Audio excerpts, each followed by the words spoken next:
Tlieta min nies soffrew feriti gravi u serji f'inċident ta' traffiku fi triq Aldo Moro fil-Marsa fejn żewġ karozzi ħabtu head-on.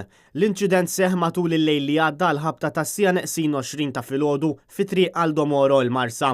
Fi stqarrija tal-pulizija rriżulta li seħħ impatt bejn vettura ta' tip Renault Megane misjuqa minn raġel Serb ta' 27 sena mill-Ħamrun u karozza ta' tip Toyota Aygo misjuqa minn raġel ta' 53 sena mis-Swieqi.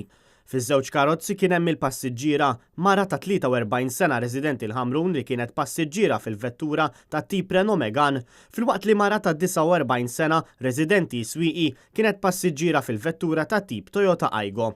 Ful-post issejjaħ tim mediku kif ukoll membri mid-Dipartiment tal-Protezzjoni Ċivili sabiex jassistu lil vittmi. Aktar tard il-mara ta' 49 sena ġiet iċċertifikata li qiegħda ssofri minn ġrieħi serji. Ir-raġel ta' 53 sena ġie ċertifikat li qed isofri minn ġrieħi ta' natura gravi.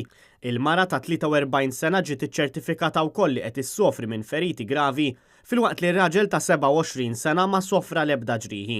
Bil-każ ġiet infurmata l-Maġistrat tal-Assa Consuelo Xerri Herrera li ordnat li ssir inkjesta u ħattret diversi esperti sabiex jassistuha.